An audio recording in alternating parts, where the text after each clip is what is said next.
No se puede prescindir de la fe a la hora de valorar las realidades terrenas, aunque hoy en día hacen parecer que querer comparar la vida real con la fe es un motivo de ignorancia.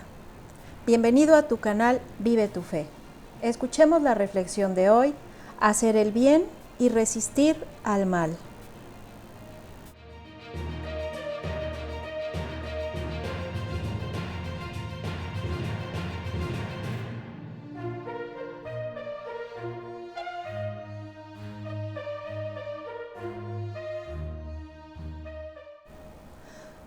El día de hoy, como aquellos primeros cristianos que enfrentaban ambientes difíciles, nos sucede igual a nosotros. Se respira un clima de indiferencia, un ataque frontal más o menos velado a los verdaderos valores humanos y cristianos. La conciencia bien formada impulsa al cristiano a cumplir las leyes como el mejor de los ciudadanos. Así también Jesucristo lo enseña al dar al César lo que es del César.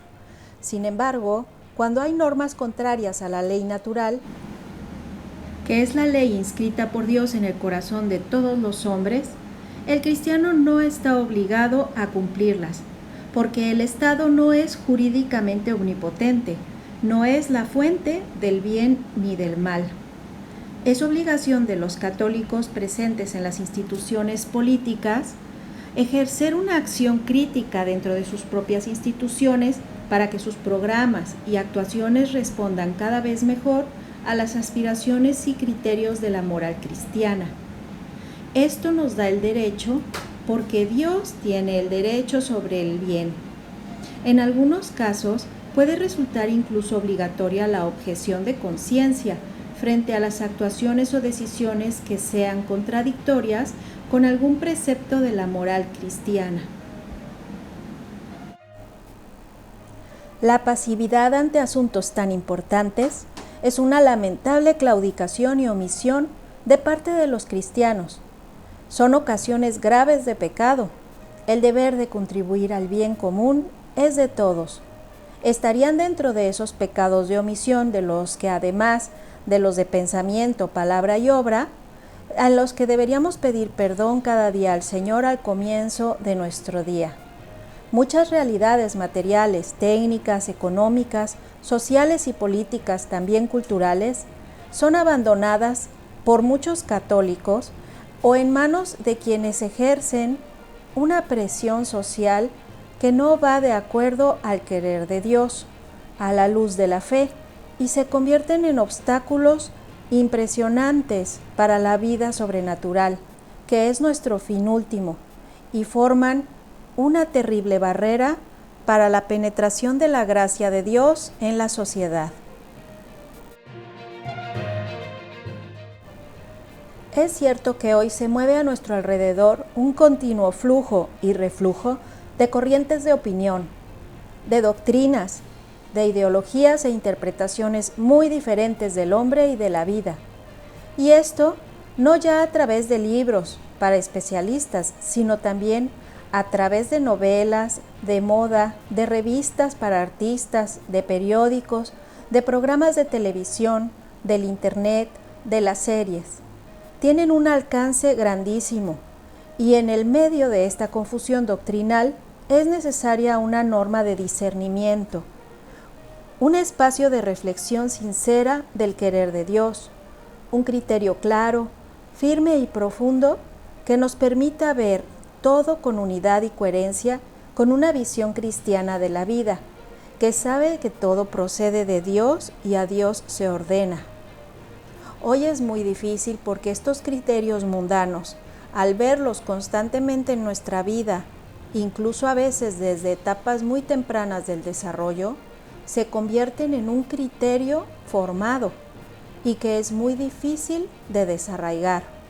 Las personas ya no ven nada de malo en la eutanasia, en el aborto, en las relaciones sexuales fuera del matrimonio, en la ruptura de los matrimonios y en la formación de familias lejos del querer de Dios.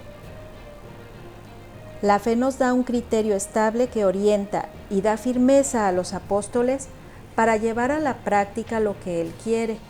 nos da una visión clara del mundo y del valor de las cosas y de las personas. Así nos hace ver también los verdaderos bienes que ayudan al alma y aquellos falsos bienes. Sin Dios y sin el conocimiento de este fin último, el hombre y el mundo deja de entenderse y simplemente se lleva a cabo el criterio personal, un individualismo terrible que acaba destruyendo la sociedad.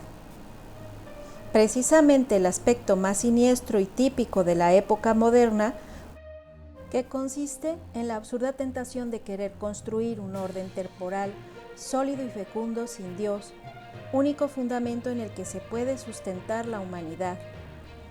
El cristiano no debe prescindir de su fe en ninguna circunstancia. ¿Te has molestado en meditar lo absurdo que es dejar de ser católico?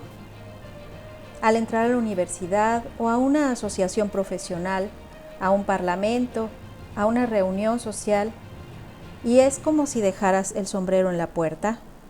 Esta actitud equivale a decir, por ejemplo, en la política, en los negocios, en mi modo de descansar o de divertirme, cuando estoy con mis amigos, yo mejor prefiero dejar mi catolicismo en la entrada. Nada tiene que ver Dios en esto. Son asuntos sociales y Dios no cabe en ellos. Este es un grave error. Sin embargo, la fe ilumina toda la existencia. Todo lo ordena a Dios, pero esa ordenación ha de respetar la naturaleza propia de cada cosa. No se trata de convertir al mundo en una gran sacristía, ni los hogares en conventos, ni la economía en beneficencia, pero sí en simplificación ingenua no se debe caer. La fe debe informar el pensamiento y la acción cristiana, porque jamás en ninguna circunstancia y de ningún modo el día se debe dejar sin ser cristiano totalmente y conducirse como tal en todos los ambientes. Por eso los cristianos ejercerán sus respectivas profesiones movidos por el espíritu evangélico. Como ejemplo podemos considerar que no es un buen cristiano quien somete su forma de actuar profesionalmente al deseo de ganar dinero y alcanzar un poder como un valor supremo o como un valor definitivo.